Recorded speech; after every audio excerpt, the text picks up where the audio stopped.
Welcome back to The Give and Go. I'm your co-host Reynoso here with my boy Soltero. What's up, guys? Folks, the day has finally arrived. We will be covering Copa America, Euros, and the OFC Nations Cup in the next 41 days. We're going to go absolutely crazy. So make sure to comment, like, and subscribe to the channel to keep up with all of our content, because we're going to be covering all these teams in every single game that happens this summer. I cannot be more excited, and it starts with the Euros in Germany. Yeah, honestly, I can't believe it's here.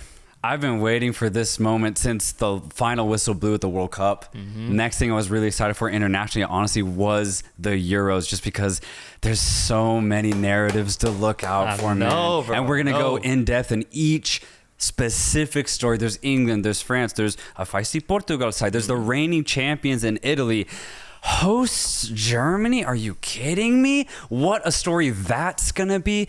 But then there's some other really interesting teams that are going to make their appearances known, like Hungary, Austria, for example. There's just so many teams that play high quality football. There's going to be a jam-packed summer in Europe. The Euros are just 11 days away. 24 teams will be competing for the biggest international trophy in Europe. And the last thing to preface is that 4 out of 6 third-place teams will be going through to the round of 16. So that's something to note while we do these group previews. But, bro, let's start with Group A, where host nation Germany is matched up with Switzerland, Scotland, and Hungary. How do we want to start this, bro? I'm eager to get a lot of these takes out, but do we want to start with a really hot take that I have brewing up, or should we go into it? Should we ease into this conversation, bro? Should we? Tell me what to do here, man. Dude, I want to start with Germany. We have to, bro. Okay. Hosts of the Euros. And just fun little facts here. This is actually Germany's first time hosting the Euros since they reunified the West and the Eastern portions of the country. Obviously, they hosted the 2006 World Cup as a reunified Germany, but beyond that, they had games in Munich at last time out's European Euros, and then West Germany hosted back in the 80s. So honestly, this is a really special moment for the entire country of Germany, as there will be games played in East Germany hosting the Euros. I'm really excited about that. What is it, 18 years since the 2006 FIFA World Cup, a tournament that I thought they did an incredible job hosting. I'm excited to see a final at Olympiastadion once again, one of my favorite stadiums in world football. Germany arrives into this tournament ranked 16th in FIFA's rankings, coached by the one and only Julian Nagelsmann. Which version of Germany will show up, bro?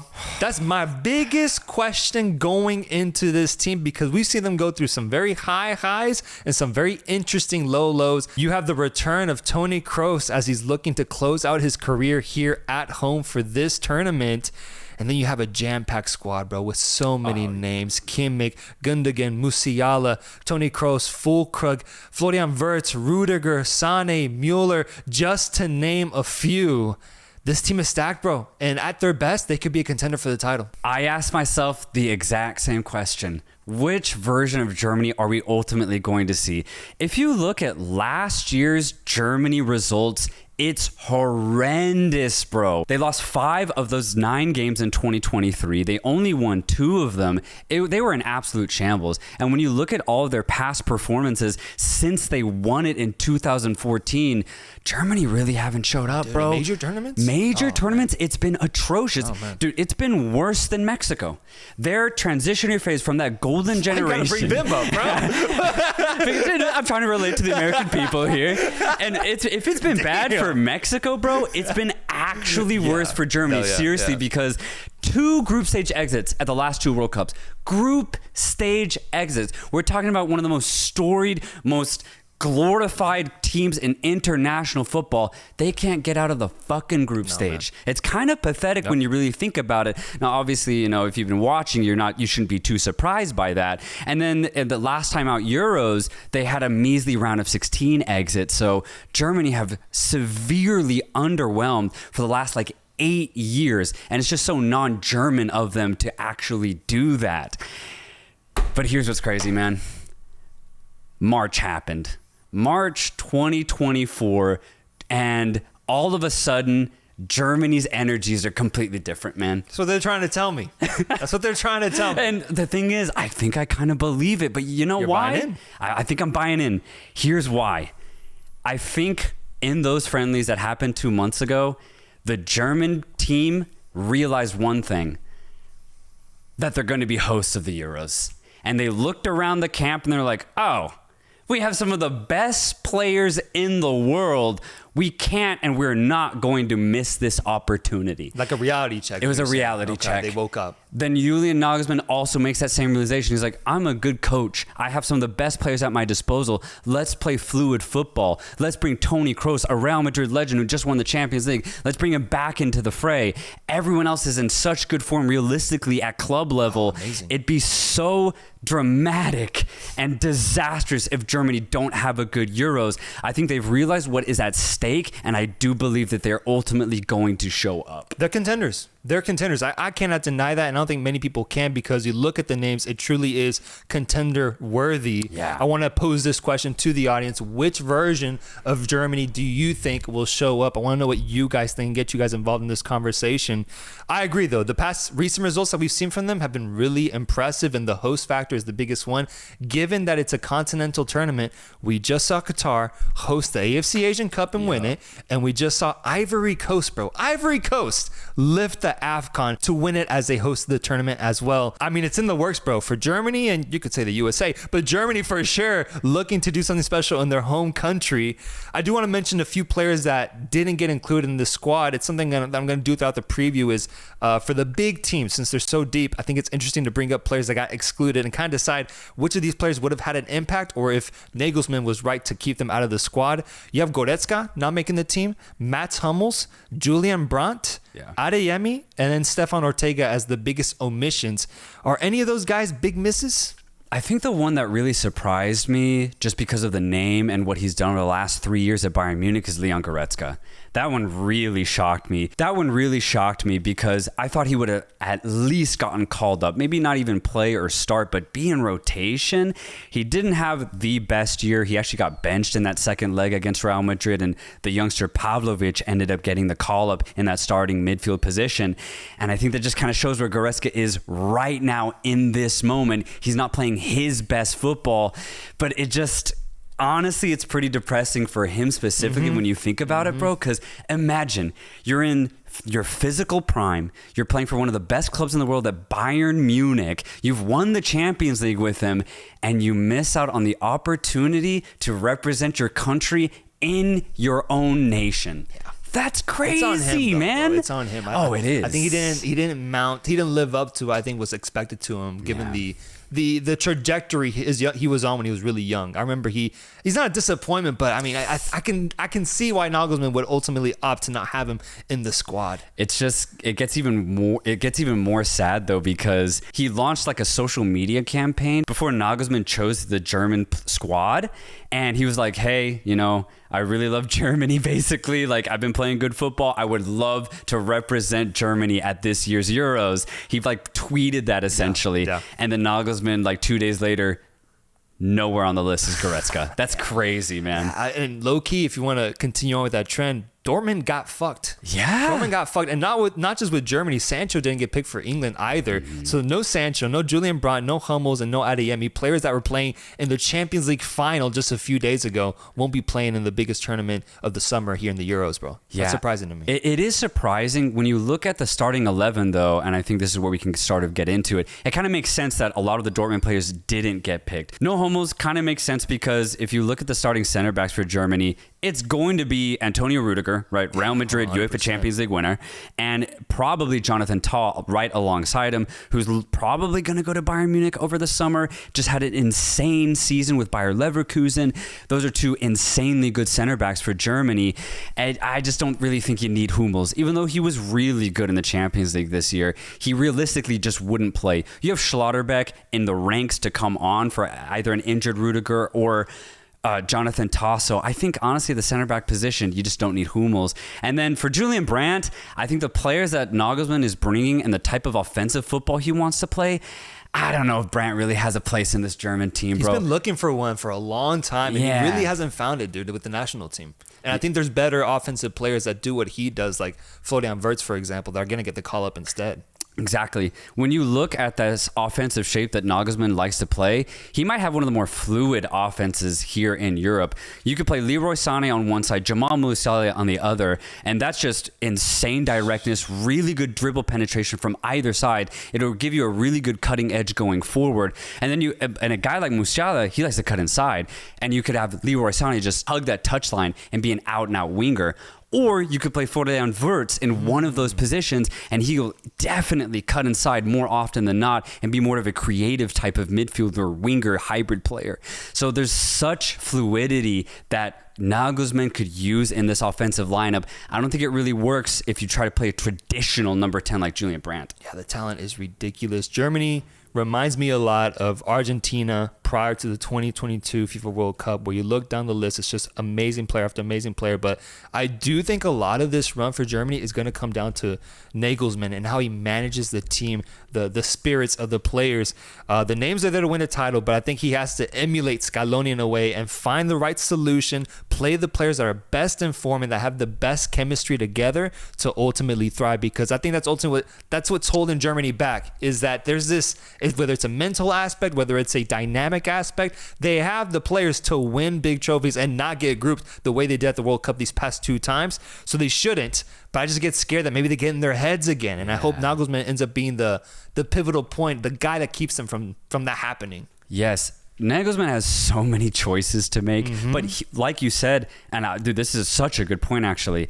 He could pull a Scaloni here and change the team as the tournament goes and eventually find the best form for them going into a late knockout stage run. I think we're going to see that. I think so. Because, I mean, look at the striker position. He could go with a traditional line in Füllkrug, who's been fantastic this year, or he could go with a false nine in Kai Havertz, who has been honestly pretty decent in that position for Arsenal this entire season. So there's an option there. And left back, he could either go David Raum, he could go Mittelstadt, who went off for Stuttgart this season, or he could go with RB Leipzig's Benjamin Henrichs. There's not a starting left back that has made their name for Germany quite yet, so that spot's wide open too. If Nagelsmann gets these positions right, I think you could build a really effective Germany team. What's the expectation? Where should they go? Where should they land? I think it's quarterfinals minimum. Yeah, minimum, bro. I'm going to put a little bit more pressure. I'm going to say semis minimum. They have to ride this host energy wave, bro. Oof. And you already kind of mentioned it. If anyone saw Ivory Coast run this January, it was all host energy. Yeah. They had a poor group stage, but they got lucky to get in the knockout stage. But after that, they were completely dominant. But it's because they were riding that wave of being hosts, of having the crowd, 100% of the crowd right behind them in every match. Germany's going to get that. And then to boot, they have some of the best players in the world. Dude, we haven't even mentioned İlkay Gündoğan, who's going to play right underneath Germany's insanely good offensive three. Gundogan's the perfect guy. He's box to box. He can do the defensive things, but obviously we've seen it at Barcelona and Manchester City. He's so good when he gets involved offensively, either off the pass or genuinely in front of goal. He's so deadly. That's what Germany have. You have Toni Kroos to kind of set the tempo as Tony's well. Back. Exactly. And then this will be Manuel Neuer's last year's. It has to be. It has to be. You won't let it go any further? We can't, bro. He's what, 38? He's old, dude. 37, something like that? Yeah, this might have to be it for him. So, yeah, you have the narrative of Neuer and Kroos playing their last tournament, major tournament for the German national team. I mean, it'd be beautiful to see them go out on top in the classic German way at home. I agree, dude. This talent, the roster is so stacked. I'm saying if they find their momentum, if they find that perfect 11, they could be champions. They really, really could. They're paired up in this group with Hungary, Switzerland, and Scotland. I'm just going to get very hot off the bat. Let's have a discussion. Let's have some fun. I have Hungary topping this group. Oh, I love that. I love this. I have Hungary topping this group, coached by Marco Rossi, ranked number 26 in FIFA's rankings. This Hungarian team embodies team football. If you look at the recent history and how they performed at the past Euros, at Euros 2020, they were drawn into a group with Germany, France, and Portugal. They struggled, but they still held their own, doing so without Dominique Szoboszlai at the time, who was injured. Now he's back and healthy, and a lot of these guys are back and healthy with Milos Kerkez as well, Callum Stiles, Roland Salai, Adam Nagy, Logic Nego. This team has such a good team dynamic and chemistry right now, and the biggest thing, the biggest argument I have for why I think they're going to do really well in the group stage specifically and end up topping Germany is the fact that they have not lost a single match of football since September 2022, the longest unbeaten streak in Europe and the second longest in the world, right behind the Colombians, who are going off as well. And I think they share some very similar traits, both of these teams. Yeah. And here's the thing, bro, because of the things that we mentioned about Germany, in the sense that I don't know if I can fully trust them off the bat. I don't know if they'll find their form within 1 or 2 games. I think they might get there. And I think that's why they're considered contenders, because once they do, they're going to go off and they're going to play incredible football. But I believe that Hungary, right off the bat, right off the jump, will know how to play against the teams they're playing against. They have their defined roles already set, and they have the trust and chemistry needed to top this fucking group, bro. So I truly do think they're going to surprise a lot of people. And even if they don't end up topping the group, I think they're making it out in second. And they're going to make a big statement on this stage that the Hungarians have arrived, bro. And I'm actually really excited to see that. I'm so excited to see Hungary, bro. I second your opinion here. Let me think about if they're going to top the group. Let me say what I have to say, and then I'll recalculate. But, dude, they qualified in style, dude. I think that has to be mentioned again. Unbeaten in European qualification, 16 goals in 8 games. It's an elite offense, but you can just see it in the way they play. There's a swagger. There's a really infectious energy about this side. And you already alluded to it. It's the team aspect. This is one of the most cohesive squads at the Euros, because every single player has a very defined role. And when you look at it piece by piece, the quality actually isn't impressive. That's what makes this Hungary team even more special. That midfield, Adam Nagy and Callum Stiles, they both play in second division leagues in Europe. That's crazy. It's crazy, man. Yeah. Loic Nego plays in France, but for a lower team. But it doesn't mean that he's not a good player. He's actually instrumental in providing width for this Hungarian side. And when they win the ball in midfield, they go. We're gone. We're gone. We're go. Hungry. No, seriously. They commit so many men forward that no matter who they've played over these last 12 months, they score every time. Not a single defense has been able to cope with the Hungarian offense, but it's because they're so collective. It's because they're so defined. And it really is, I do believe, because of the personnel that they have, but it's the belief that they have under Marco Rossi. And I want to mention a couple things about this guy, because he himself is having a crazy story with his Hungarian side. He coached in the Hungarian league in the mid-2010s, and he actually took one of the Budapest teams to a Hungarian title. And after winning, he was like, this is it. I want to leave on the top. I love Hungary. I don't want to do any wrong to this team. Damn, like Zidane then at Real Madrid. Exactly. Okay. So he left, and after about a year, the Hungarian coaching position opened up, and he got the position. Wow. And ever since then, bro, they've gone on this meteoric rise, starting in the Euro 2021, where, they were in a really difficult group, but they didn't do that bad, honestly. And since that moment, they've just been getting better and better and better. So much so that, the Hungarian country, the government, they're making a documentary about Marco Rossi. Rossi himself has said that he himself feels that he's Hungarian, not Italian anymore. Wow, it's I didn't know this. Yeah, it's nuts. And also, just fun fact, Marco Rossi played for America when he was a pro. Club America? Club America. So he's got a connection ties, baby. Mexican tie, bro. Yeah. So it's just, there's so many stories even outside of what's going on the pitch that it just makes this Hungarian tale all that more interesting. Yeah. But then when you go to the pitch, as I already mentioned, there's some really interesting stories, but one that has to be said, captain of this team, Dominik Szoboszlai, your very own Liverpool attacking midfielder. At a tender age of 22, 23 years old, I believe, captaining this side and, bro, showing the fuck out, man. Oh, my God, Showing the fuck out. Free kick goals, free kick assists, set piece assists, goals from outside the box, from inside the box, however you want it, dude. You want it. I look at the score sheet so many times for Hungary, and he's on there, bro, routinely. And that's really, really positive to have that one guy up front, or just that one guy you can rely on for a superstar moment, because in these type of tournaments, I think he's going to stand out. And especially considering the fact that he wasn't here this last time around, I think he's really going to take it upon himself to be the captain, be the leader for this young and hungry Hungarian Hungarian side. I also want to add in the fact that Hungary isn't that far away from Germany, bro. It's not that far away if you look at the location. So I could actually see a lot of Hungarian fans coming to these games to support the team. So it'll almost be like a second home, I think, to them playing in Germany. And so it's for all those reasons that I say this, bro. I have them going to the quarters. Yeah. I got Hungary in the quarters, and that's why I have them topping the group. I think they'll get a favorable matchup in the round of 16. They go to quarters. From then on, I don't know what the fuck will happen, but I do have them topping the group, surprising people, and making it really far in this tournament. I hope they do. I have quarterfinals as well for this Hungarian side. Honestly, I almost want to put that dark horse label on them because they aren't title contenders. But my God, if this team catches fire in this tournament, they can go very, very far. Their offense is that deadly, especially when you have a free roaming Dominik Szoboszlai who literally does everything offensively and he's happy to do it. My only question is, this team has never done this before. Nope. They've never been on a stage this big. Obviously, they were in the last 2 Euros, actually. This is their third straight, which is great. But they've never been in this form, right? They've never been this hot. So I think there's that external pressure that people know, okay, this is the best Hungarian side since the fucking 60s, man. Since there was Ferenc Puskás was back. You're right. This really is one of the best Hungarian sides in a very, very long time. I'm amazed that they've gone this long, this hot.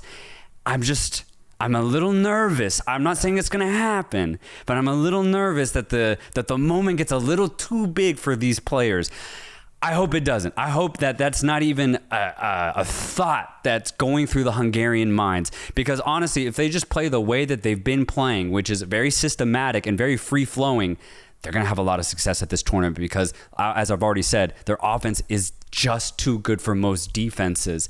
But I just hope the lights don't get too bright. That's it. I agree, man. That's why the question I'm going to pose to Hungarians watching this part of the episode is there a limitation to team football when there aren't that many quality players? We're going to find out. Because they play incredible team football. We've highlighted that. But how far can that go? Yeah. Can it go so far as to defeat Spain in a quarterfinal matchup of the Euros? Or is that where they get beat 3-0? That's my biggest question. Exactly. That's the same concern. It comes down to experience. It comes down to the quality of these players. How high of a peak can they reach? I'm going all the way to the top with them. Going all the way to the top, but I'm willing to die on that hill, bro. I'm willing to die on that hill with this Hungarian side. So is it fair to say that you have Hungary in second then? I'm going to still say the hosts factor of Germany and also the world-class quality that they possess will outdo Hungary. Now, honestly, maybe Hungary even tied Germany, right? But I'd say overall, Germany will have a better group stage. But right now, I have Hungary right underneath Germany, right underneath You got them at 2 then. I got them at 2 for now, but let's go through the other teams just to make sure. Okay. Let's go through. Next up, we have Switzerland and Scotland. You want to get Swiss with it, or you want to go Scotland? Let's go Switzerland. You want me angry then? Yeah, let's get angry. Yeah. I'm going to get angry, bro. This Swiss team pisses me the fuck off, and I mean that respectfully. For any Swiss people out there. This team pisses me off, bro. The only analogy I can think of is when you go to the club and you see a girl and you can only see her back, but she's got a beautiful figure. She's a work of art, and you're like, oh my God, she's a beauty. And then she turns around and she's got the face of Shaggy Martinez. That's exactly what this Swiss team is, bro. Shaggy Martinez. Because if you were to tell me that I could have a center back pairing of Manuel Akanji and Fabian Schär, bro, I'd be ecstatic, man. I'd be so happy. And then if you were to tell me, well, wait, I can give you a midfield of Freuler, Dennis Zakaria, and Granit Xhaka, all 3 players who played a pivotal role in carrying their team's midfield to Champions League spots this year, I'd be losing my mind, man. And then you can throw in Shaqiri in there if you want as well as an offensive midfielder. If you like, experienced Shaqiri, a player that we love so much that has been a legend of the Swiss team, I'd be losing my mind, man. I'd be so excited. No, for sure. I get angry when I look up top. I get real angry when I look up top, man, because for a long time I thought the next man up for Switzerland, and he might still be that, is Embolo. And unfortunately, injuries have cursed him. Yeah, he hasn't played this season. He played 5 games this season. That was just in the past month for AS Monaco. but he was gone the entire year. Injuries got him. And he was going to be the next guy, honestly. When you look at the Switzerland offensive line, he really did look like one of the best talents. And he still has time, but I'm speaking negatively because the time has arrived, bro. The Euros are here, and I want them to succeed now with the talent that they have behind them. But then you got guys like Stefan, like Vargas, Okafor, Amdouni, looking at the rest of the teams that they're competing against, looking at the other offensive lineups and looking at the lack of chemistry that they have in comparison, I don't think they have enough to compete offensively against the top teams in Europe, especially in this group that's already pretty tough, bro. So for that reason, I get pissed off because I think Switzerland is that close, bro. That close. Man. A couple really good offensive players away from being an elite team in Europe this year. And that pisses me off, man.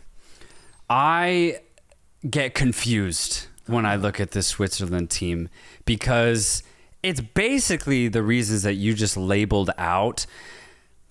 There's so much quality in this side, but there's definite holes in this side as well.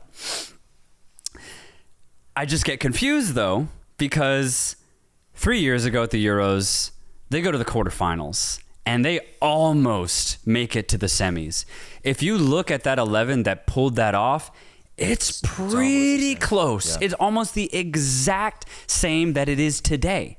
So that means we know this crop of players is capable of making a very deep run in this tournament. They also, they beat the reigning world champs at the time in France. Result, man. And it was, they did it in style too. They worked hard for it. You cut to the World Cup that happened a year and a half ago, and dude, they look disinterested. They look like the exact opposite of the team that featured in the Euros a year and a half prior to the World Cup because they couldn't handle Brazil, they could barely handle Serbia, and they got spanked against Portugal, man. It was an embarrassing appearance for Switzerland at the World Cup, and it was the exact same players. So that's why I bring this confusion aspect to the Swiss analysis because I don't know what to expect, man. You already mentioned the true, genuine, world-class quality that is on this pitch for Switzerland, but does it really mean anything? Honestly, I don't know. They had a good qualification to get in here, but I'll be honest, it wasn't anything impressive, especially when you look at the teams that they ended up playing against. So it's just like, all right, has anything really changed for the Switzerland side? I'm actually going to say no. I'm with you. I'm pissed because this team really should be better than what they produce out on the pitch. I think I'm just more frustrated in the sense that they can produce. It's just more often than not, they don't. And that's why my next question then is, how much blame does Murat Yakin have for this? Because I've seen a lot, bro, from the Swiss folks that I follow, the forums and YouTube comments and Reddit threads. They don't seem to like him. And I wonder how much of a blame he has to, and I wonder how much of a role he plays in being a big reason for why the Swiss team is just so up and down. I mean, that's pretty crazy, bro. From a managerial perspective, to manage a team like that, I do think some blame has to go to him. Yeah, I definitely think you could take some of the blame. They don't really play quickly or adventurous, progressive offensive football. There's really an emphasis on just being very balanced, and I think it ultimately ends up being a pretty boring product for Switzerland. And I would be frustrated if I was Swiss too, because there are actually good players, right? Ruben Vargas actually is having probably his best season at club level. And when you watch Switzerland play, every time Granit Xhaka or Remo Freuler get the ball in midfield, he's the first guy they look to. And he's in his prime. He's getting better on one-on-one situations. I actually expect Ruben Vargas to have a really good tournament here. He can go off. He's not much of a scorer, though, and that's the problem for Switzerland. Because when you look at the front line, there is talent, but goals? Not really, man. Because like Noah Okafor, for example, he's been the replacement for Brelin Mbolo. He's been good at AC Milan, but he's not... He hasn't scored that much, right? I think he had 11, 12 goals, something like that, which is good. But, you'd hope that you'd have a guy who's scoring 20 goals or something like that. That'd be really nice. And then if you look at the right wing, it could be Amdouni.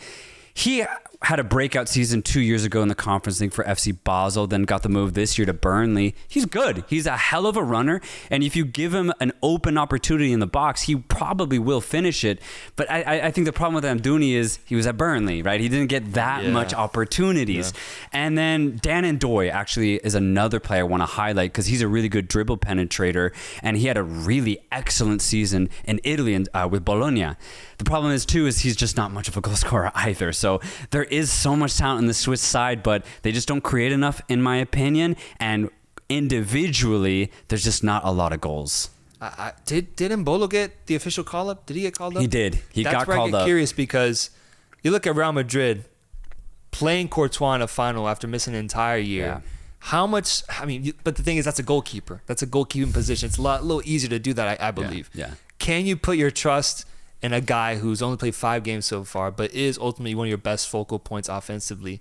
I think they're just gonna have to take a gamble and do it, in my opinion. Yeah, if I'm Yakin, I start Okafor in that first game, see how he plays, and I bring in Mbolo on the 65th, 70th minute. If he looks good, I'm starting Mbolo in the second game. I'm gonna gauge it in that first match. I think so. I think that's what you got to do because the offense, to me, like as I mentioned, is the weakest part and the part that I'm most questionable about. And it's for that reason that the best I can see for Switzerland, bro, the best I can see is 3rd place in this group with qualification into the round of 16. That's the best I can see for them. Honestly, I'll match you there. This Swiss team won't be easy to play against for Germany or Hungary, but I just don't see this Swiss team besting these 2 really good opponents. So, yeah, the high side of Switzerland, too, is actually 3rd place. Yeah, and which means there's a really interesting discussion now to be had about Scotland. Scotland has made it to this tournament, bro, and that's very exciting because the Scottish are here, coached by Steve Clarke and ranked number 39 in FIFA's rankings. The story of Scotland is a fun one. It's a fun one. At one point, beating Spain 2-0, qualifying in second place for the Euros over teams like Norway, for example, and having a year-long peak, I would say, where they really did seem to be on the rise. And that was really exciting to see. But what the hell happened on September 12th, 2023, bro? Because from that day on, they have not won a single game in 7 straight matches. What happened, bro? I don't know. Because that magic, that excitement seemed to somehow drastically and immediately fade away. And that concerns me because the players they got are actually pretty solid. The Scottish midfield is definitely the strongest point. You got McGinn, McTominay, McGregor, or Billy Gilmore. On the left side of the pitch, you have Andy Robertson or Kieran Tierney, which I think is really, really solid. But I just get worried, man. I get worried that for Scotland, that they've already peaked and their best moment has already passed. And they've arrived at this tournament now with high spirits, obviously. But they might end up getting bested by 3 teams that I do see as better than them. That's my worry. Yeah. When you look at the Scottish squad, you actually will find genuine talent. You genuinely will. Don't get me wrong about that. But their weakest links are too weak. And when you're playing against an offense like Germany, Hungary, hell, on low-key even Switzerland, you're going to leak goals, and then at that point, you're asking the Scottish offense to now score 2 goals a game, and that's where they falter. There's 2 major holes for me on the Scottish team. First, defensively. Ryan Porteous, Jack Hendry, Kieran Tierney are good players, and they've had really good moments throughout this European qualification, but in every single game, they make a mistake. Somebody on that Scottish back line completely opens up and the opponent has free reign to get inside Scotland's box every single time. The game against Spain and more recently against the Netherlands, Scotland were able to compete against these opponents, but dude, like that game against Spain could have scored 6 goals. The game against the Netherlands, even though Scotland were able to get a draw, Netherlands should have had 4 or 5. They opened up Scotland 3 or 4 times per half. And when you're really banking on a defense in the highest pressure situations of a Euro, there's just no way. There's no way magically this back line of Scotland is just going to figure it out and all of a sudden get real tight with each other. It's just not going to happen. And then going forward, that's also the thing, man. No, they don't have a number 9, bro. The Scotland team, Lyndon Dykes just got injured in training, and he was going to be their starting striker. Lyndon Dykes. Right? I know. Well, I will say, I think they've been making a mistake starting him for so many matches, bro, because why does he get so many starts, at least in the past year, over a guy like Shea Adams? Yeah. I actually am curious to hear from Scotland fanatics because I've been looking at the lineup. Lyndon Dykes at QPR had like 6 goals this year in the championship, and they finished like in 18th place. Yeah. Whereas Shea Adams had 18 goals, 7 assists, I believe, for Southampton, who just got promoted into the Premier League. Why isn't he the outright starting 9?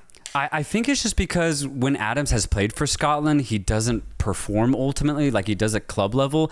And when I saw those games for Scotland against Spain and the Netherlands, Lyndon Dykes has a really good work rate.